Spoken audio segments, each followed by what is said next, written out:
Welcome to the Power Up Your Marriage and Business podcast. We're your hosts, Robert and Kaylee Fukui. I know we're supposed to say we created this podcast for you, but we really created this for us.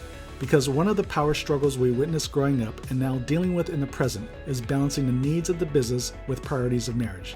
Does this sound familiar? As children of entrepreneurs, we're often on the receiving end of that struggle.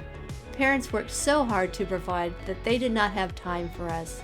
We realized it wasn't their fault. They did only what they knew. But not wanting to repeat the past, we've been intentional about building a business that we run as opposed to it running us. Every day we fight to keep the priorities the priority: faith, family, and finance, or the business. Some think it's impossible, but we say it's possible. You just need to challenge the false belief that a successful business only comes at the sacrifice of your family. It doesn't have to happen that way, and we know we're not the only couple to think this way and achieve it. If you listen to some of our past episodes and tune in for future ones, you will hear from some amazing marriage experts and entrepreneur couples that have been able to build a thriving marriage and prosperous business at the same time. So that's why we created this podcast, to be in the front row and hear from others that have gone before us. And from time to time, we'll share what has worked for us as well. But we know there's more to learn and want to take you along for the ride with us. We may never get it perfect, but with intention, we can all build a thriving marriage and prosperous business. So thank you for listening. Sit back, get comfortable, and let's power up your marriage and business.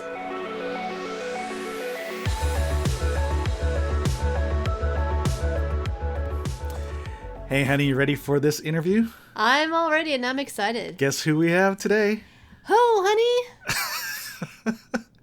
It's Christy Wright from the Christy Wright Show. You know, that Dave Ramsey personality. The bigger than life one? The bigger than life one. You know her, right? Christy's a boutique. The women's boutique. The women's boutique gal. Exactly. So Christy, if you're not familiar with who Christy Wright is, she's the number one national best-selling author, personal development expert, and host of the Christy Wright Show. And since 2009, she's served over at Ramsey Solutions. So if you listen to Dave Ramsey or heard of Dave Ramsey, financial expert, well, she's part of the team, and you'll oftentimes hear her on the daily radio broadcast. But she teaches on personal development, business, and faith. And she just released her new book, Take Back Your Time. It just got released last week. And so we have the privilege of being able to interview her on this topic because it is definitely a book that every entrepreneur and entrepreneur couple, right, all of you listening here, definitely got to get this book because it's all about trying to achieve work-life balance. Yeah, it was a great read too. Great read. I think so appropriate. I mean, her publicist reached out to us a couple months ago in preparation for the book launch, asked us if we'd be interested in having Christy as our guest. And of course, we obviously know all the Ramsey personalities, because we listen to them. We've taken part of Entre Leadership. We even interviewed Dave's daughter earlier in the year, right? Rachel Cruz, yes, on her new book.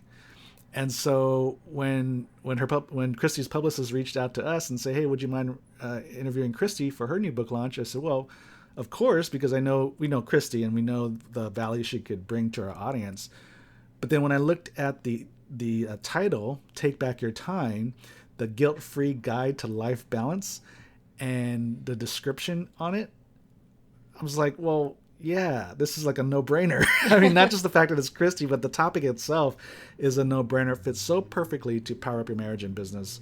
And so, of course, honey, I said, hey, who wants to be on our podcast, right? Yay! Which is cool because now we're getting asked. Instead of us always having to reach out to people to interview them, now people are asking us to interview them, which is cool. It's nice. So, anyways, this topic is, all about how to gain better balance in your lives. And who is not trying to do that? Yeah, and what form or fashion in our lives, yes. Right, because as busy entrepreneurs, there's no shortage of things to do. And so this is going to be a great conversation, and I'm so looking forward to it. I know you are. Yeah, I Anything am in too. particular you're looking forward to, honey? I'm excited to learn how to say no, because as entrepreneurs, we want to do everything. I do. Yeah. I don't want to miss out. I'm like, I want to do this, I want to do that. And I want to learn how to be able to do that without the fear of missing out on something. Yeah, FOMO, and feeling guilty right? about FOMO, it. FOMO, fear of missing out. Yes, us entrepreneurs, we are definitely guilty of FOMO. We have the fear of missing out. And this is, I mean, just looking through the book, obviously that's all addressed in there. So it's great that we get to have a real-time conversation about this. And because I know what you're looking forward to, I know It can't just be me, can right, it? exactly. No, the reason why it's in the book to begin with is because it's a common issue. So get ready, honey. Ready for this interview? I'm ready. I got All right. pencil in hand. So and... you definitely have to get your pen and paper handy because you're definitely going to be taking notes. Even though we've read the book, I already have my notebook out. I'm ready to take notes. And so get ready and let's talk to Christy, okay? Yeah, and feel free to share this, please, you guys. All right. Hey, Power Couples. Well, welcome back. We're so honored and Hi, you privileged guys. to have Christy Wright. And if you're not familiar with her show and her books and all that, you're going to get familiar, and I know you're going to want to go out and get some more. But this topic, the book itself, Take Back Your Time, couldn't be more appropriate for our listeners, our audience, right? Who doesn't want more time? Yeah, it's like, where do we find more time, right? As entrepreneurs, we are busy. And then, of course, with busy run the business, and then how do you find time, especially with the relationships that matter most, right? Our spouse and our kids, if we have them. But we're so busy with this whole, trying to do this whole work-life balance. So we are privileged and honored to have Christy Wright here with us to share some of her insights. We love the book, Christy, and thank you for being on the show. Yeah, I'm so excited. Thanks for having me. And so, when your publicist reached out to us about this title and saying, hey, would you consider having Christy Wright on your show? I was like, well, first of all, it's Christy Wright. Sure, of course. and then the title and then description, I'm like, really? This is our show. This is our podcast. I'm like, could it be more perfect? And the timing of this as we get into the holidays, right? So you're busy season. running a business, you're busy trying to run the day-to-day of the family, and now we're heading into the holidays. How do we find work-life balance? And so, I don't know about you, Christy, and I'm sure you do get similar reactions like we do when we broach this topic with other entrepreneurs, clients and all that. When we broach a topic of work-life balance, we get all kinds of reactions. And most of it is pessimistic. So I'm assuming that's the reason behind the book, right? To address these things. So I guess the question isn't how do you find work-life balance, but I guess it really starts with the definition, which is kind of what you get into in the very beginning of the book, is really defining what that is. So can you talk to us really about defining what is work-life balance? And is it even possible, or is it a unicorn that we're chasing? Yeah, well, I love how you brought this up because you make such a great point. So in over 10 years of being a certified business coach and working with entrepreneurs and small business leaders at all stages of business, men and women, those with kids, those without kids, those that work in all different types of industries, the number one question that I have been asked in the last decade is not a business question. It's this question. Yeah. How do you balance it all? How do you balance everything? How do you have work-life balance? And so despite all of our feelings about it and the eye rolls and the groans and balance is BS, balance isn't possible, balance is a myth, it's an illusion, all of that, despite all those negative associations with it, we can't stop talking about it. Right. We can't stop asking for it. So clearly there's something in us that's going, this doesn't feel right. I want something more. I want something different. And we're calling that thing balance. Now, here's one of the problems. There's several problems with this. One, and this is a major one, is we don't know what balance is. We're just sure we don't have it.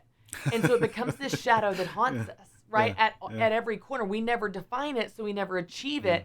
And then the ideas that we have about it are completely unrealistic. So we think, oh, well, maybe balance is a 50-50 split. You work 50% of the time, have a life 50% of the time. That's not realistic or sustainable or even desirable. Or then we think, oh, life balance is doing everything for an equal amount of time. It's doing everything all the time and doing it well. And so every day I'm going to have a quiet time. Every day I'm going to work out. Every day I'm going to see my kids and have wonderful bonding. Every day my spouse and I are going to connect. Every day I'm going to get my work done. Every time alone. That's not even a little realistic. And so when we fall short of that expectation and standard, which we will because it's impossible, Then we beat ourselves up. We feel like a failure. We feel guilty, or then we just scoff at the word balance. Ugh. But then we somehow come back to, how do I have balance? We just keep in this cycle, and we've got all the analogies, juggling balls, spinning plates, walking a tightrope. Like, I don't know about you, but have you ever seen a tightrope walker? Every muscle on their body is tense. I don't want to live like that. Yeah. And so what I set out to do in this book is to redefine balance. And I strategically called it balance. I put balance on the cover on purpose to say, hey, we're reclaiming this word. Yeah. We're going to redefine it. And I'm going to show you how true balance is possible. But it's not balance like a verb, how you balance it all. I want to talk about balance in the sense that it's something you create in your life where you could feel balanced but still be busy. Where you could be balanced in an out of balance world, where balance actually looks like peace, being confident in your choices when you say yes to this or no to that, being proud of how you spend your time, actually enjoying your life. I think that's what we're really after when we say we want balance. And it turns out the path to achieve that is not doing more. It's not more productivity. It's not running harder and faster. So I want to redefine it, and then I want to show you tactical steps to achieve your version of balance, which, by the way, this is your life. That's the only version of balance that should matter to you anyway. And that's a great point when you say what balances to you, because I think too many times we get caught up in society of comparing ourselves to the Joneses, right? Yeah. And so we look at somebody from the outside and we say, oh, they got balance. They're going on vacations. But then we also don't know what's going on internally too. Right. So I think that kind of plays into, you kind of talked about guilt. Like I think part of the guilt that we get is because of how we're even comparing ourselves to other people that we think have it together. But I think I love what you said is it's balance for you. Yeah. So it's got to be between you and your spouse. Yeah, and this is really important too, because when we think that balance is just doing more, I've just got to be more productive, I've just got to be more efficient, wake up earlier, stay up later, have another cup of coffee, I need a better app, I need a better morning routine, work smarter and harder and multitask and be more efficient. All we end up is exhausted. We're just exhausted, but we don't actually feel more balanced. And so I offer an alternative definition in this book. Life balance is not doing everything for an equal amount of time or everything all the time. It's doing the right things at the right time. And it turns out that when you do the right things at the right time, and you get to decide what's right for you, by the way, when you do the right things at the right time, you actually feel that sense of balance that you've been looking for all along. This is a very simple but powerful concept, because it frees you from the pressure to do everything well all the time. Instead, you've only got to ask yourself one question. What's right now? Right. What's right now in this season? I'm going to focus on these top 3 to 5 priorities, not 35, 3 to 5. No, it's not all important. We're going to identify what is and focus on what's right now. And what's so great about this is it gives you permission to focus on those things, do the right things at the right time, feel balanced. But the other effect is you shake the guilt for all the things that are not right now. And so I'm not going to beat myself up for not doing this, that, or the other. They're just not right now.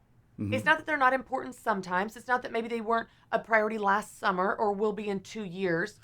But everything's not important all the time. Yeah. So what's right now, I'm going to do that. And I'm going to shake the guilt for the things that are not right now. And so I lay out 5 tactical steps in the book of these are the steps on the path to balance, to creating your version of balance. Yeah. And the very first step is to decide what matters. That is the question. If you're going to do the right things at the right time, you need to know what the right things are. So it comes down to identifying what is most important to you, even specifically in this season. When I was, the analogy that I use, or rather the examples I use, when I was in high school, what mattered to me was who I was going to ride to the football game with on Friday night. That's what mattered. That was a big deal, guys. It was a big deal, right? Of course it was, yes. That was ridiculous. It's ridiculous. It's who you're seen with, right? Yeah. When I was 23, I was working 80 hours a week to build my career. I was single. I was young. I didn't have kids. Like, that mattered to me, and that was balance to me.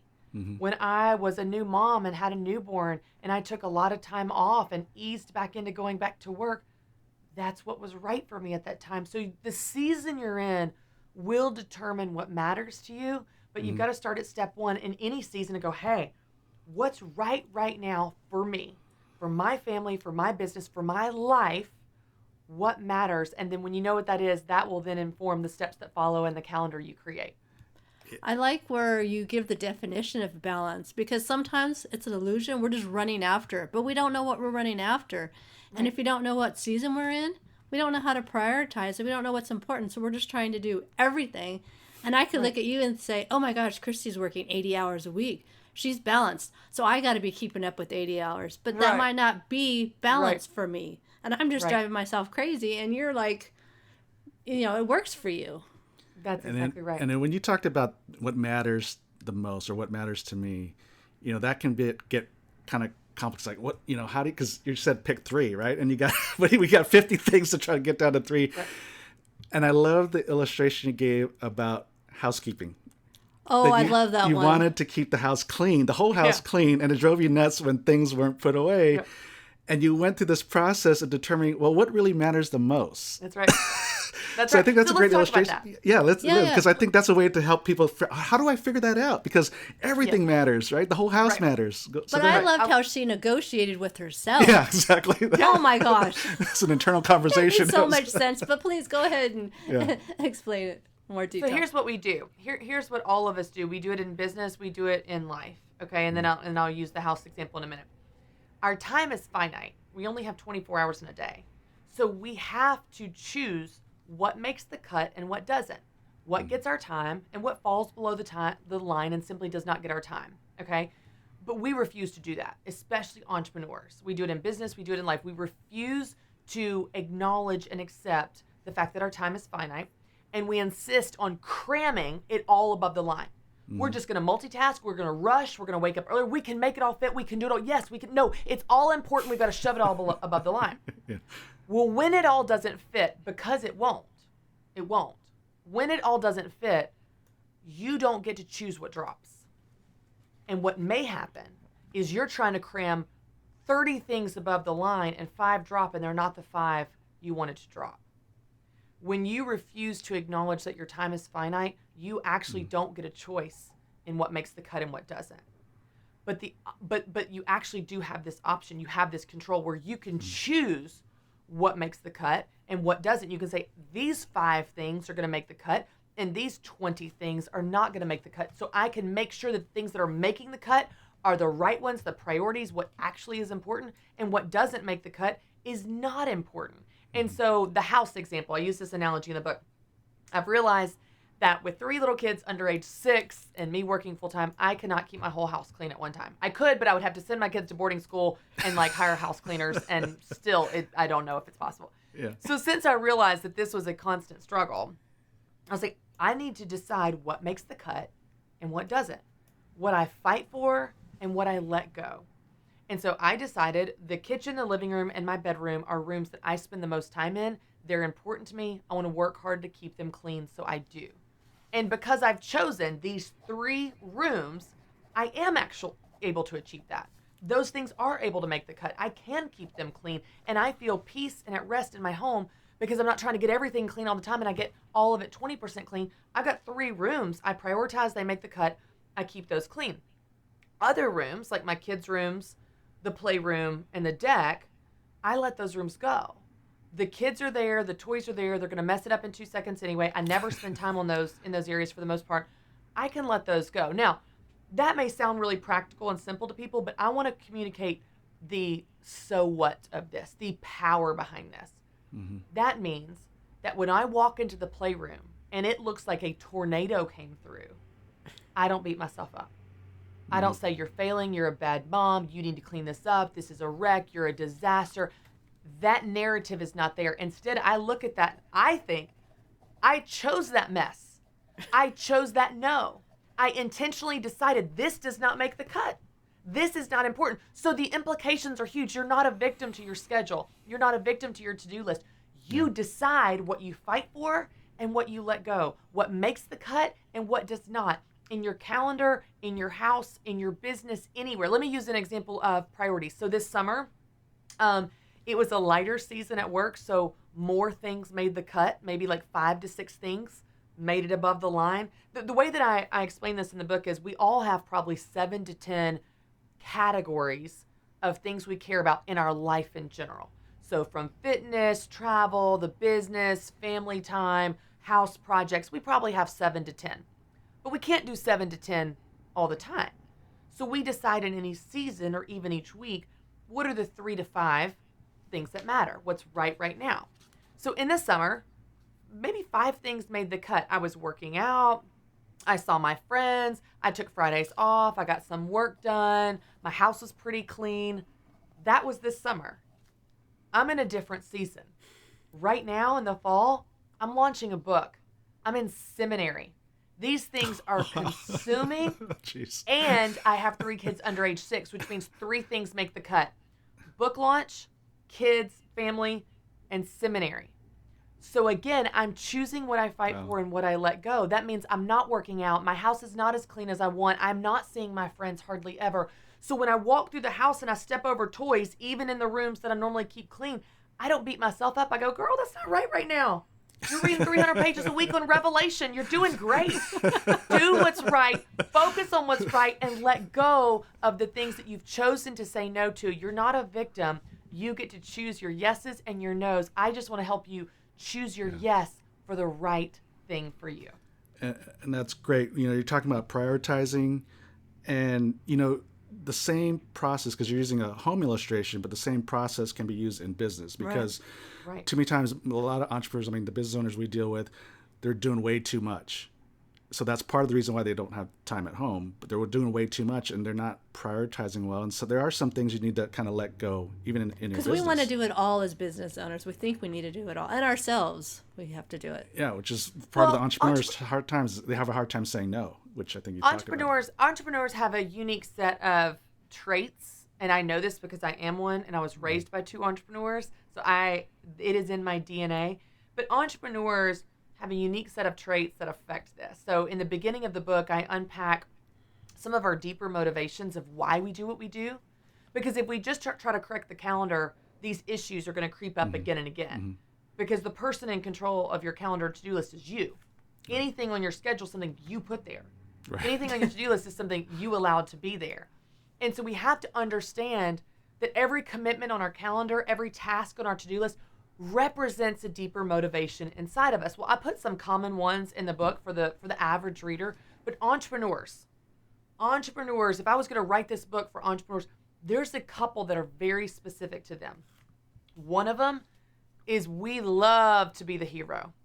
We love to save the day. Oh, we're problem solvers. Can't help it. I'm just such a problem solver. Yes, I'll put out that fire. Yes, I'll save that person. Yes, I'll. Yeah. All right, yes, go easy. It's hurting. It's hurting me. We have a hero complex. Right. And we need to understand that it takes incredible courage and confidence to resist the temptation to be everything to everyone. Where you can say no, sit back, and know that they're okay and you're okay, and that your worth does not rest in your ability to save the day. Entrepreneurs uniquely struggle with being the hero, and because of that, we can be addicted to the adrenaline of the fires we put out. And if you don't acknowledge that and guard against that, you will continue to fall into that trap of just running yourself ragged and thinking you're doing something noble, when at the end of the day, you're going to be one of those statistics you talked about where you get to the end of your life and you wish you hadn't worked so much. That's one aspect of entrepreneurs. The other aspect of entrepreneurs specifically in relation to the prioritizing, is because we are such problem solvers and because many of us are so creative, we have 100 ideas a day. And we get so distracted by the new that we cannot follow through. We get distracted by the new and we can't follow through. And so what happens is we're like, ooh, this new fun thing and this new fun thing and this new fun thing. And it's all important. Let's just do a little bit of all of it. And we're terrible. We're halfway doing a bunch of things versus following through on the things that are actually bringing ROI in your business. If something does not ROI in your business, it should not be a priority. Now, you can ROI literally in terms of dollars, or it can ROI in time, ROI and in scalability. There's different ways to bring a return on your investment. But if you're just doing something because it's new and you had this idea at 2 a.m. and wrote it on a napkin and thought it was brilliant, you're taking away from the results you could be getting in your business. So it's just so we have to have a look in the mirror, and we have to understand not just what we do, but why we do what we do, so we can solve some of our struggles with our time at the root level. Time is not the problem. We are the problem. Right. And until we face that, we're going to continue to be in denial about the true problem with our time. It's us. Yeah. So you hit on the keyword, addiction. So instead of being addicted to drugs, we're addicted to stuff in our business, problem solving and all that. Any practical tips on how, I mean, because it's a thing, right? How do you get out of that grip of addiction to being the hero? Anything that's helped you or helped entrepreneurs you know? I think we need to first understand what we mean when we say addiction. Because people think of addiction like someone's an alcoholic, I'm not an addict, that's not me, and they dismiss the word. But let's just talk about something as widely accepted as a cell phone. Research shows that we pick up our phone 2,617 times a day. 2,617 times Oh my gosh. A day. Now, we don't pick it up that often consciously. We don't pick it up that often because it rings or beeps or buzzes. We pick it up that often because we are addicted. And what I mean by that is every time you pick up your phone, if there's a notification, an email, a like, anything, your brain releases dopamine. Dopamine is this fix that tells your brain to do that activity more. It's the same process that happens when you take drugs, when you have 2 helpings of cake. It's the same process that happens, by the way, when you check a box on your to-do list. Your brain is telling you to do that more. It's the reason you continue to pile on the work and the pressure in your to-do list and never even stop to ask yourself if any of those things are worth doing. Your brain is saying, do that more. It's the reason you go back and put something on your list when you've already done it, just so you can check it off. I asked if I can check off his to-do list on things he's done, and he won't let me. Because then I don't get to check it out. We need to understand what's going on from a psychology perspective so that we can guard against it. When I reach for my phone and reach for my phone and reach for my phone, I don't have to beat myself up and say I'm a bad person. I go, oh, my brain is literally addicted to this device. If I'm going to guard against it, I need to get it out of sight, out of mind, to help me do what I say I want to do, like look my kids in the eyes in the evening and be who I say I want to be, which is a present mom. So I have a box on my counter I put this phone in. That's one example. Now let's talk about this with work. So the feeling that we get, especially entrepreneurs, where so much of our identity is wrapped up in metrics, our bottom line, our sales numbers, our team growth, whether we admit it or not, we feel good about ourselves when the numbers are there. And we can measure our success in the business, and we cannot measure our success at home. There are no metrics for meaningful relationships. There's no bottom line for quality time. So since you can't measure your progress in your life, you make your work your life. So that progress you see fuels you to want to make more progress. It motivates you to make more progress, and even addicts you to the progress, where you become addicted to the adrenaline. You become addicted to the numbers. You become addicted to how you feel when you close that sale, get that new client. You become addicted to the same dopamine release, the same adrenaline process that's going on at work. This is a silly example, but I don't know why it just popped in my mind. So about 8 years ago or so, my husband and I, we met in a running group.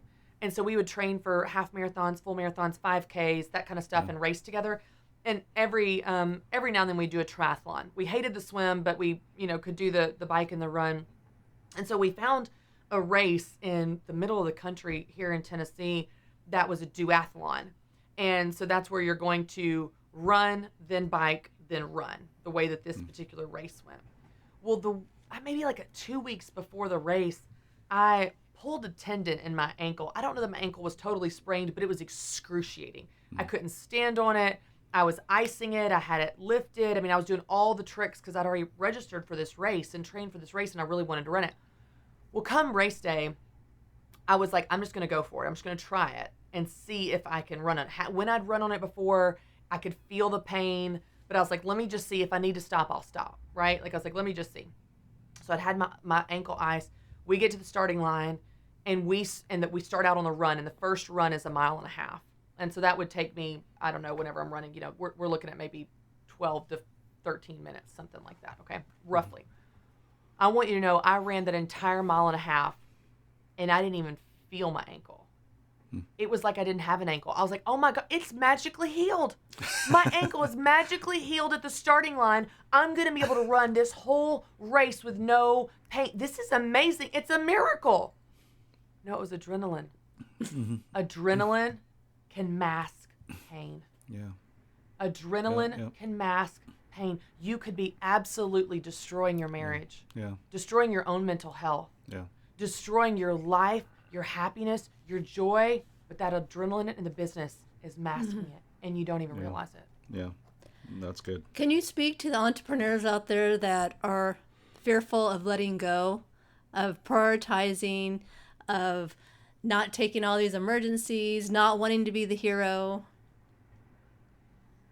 I want to redefine strength for them, because my husband, when I was young, when I was like in my high school and college years, and in my 20s when I was single, my girlfriends and I would talk, about who we thought we were going to marry, and my girlfriend said, like, gosh, you're just going to marry someone so strong. Like, you're such an intense personality. You're so strong. You're such a go-getter. Like, it's going to take like a really strong man to be with you. And like, it wasn't an insult. I was like, yeah, you're right. It's valid.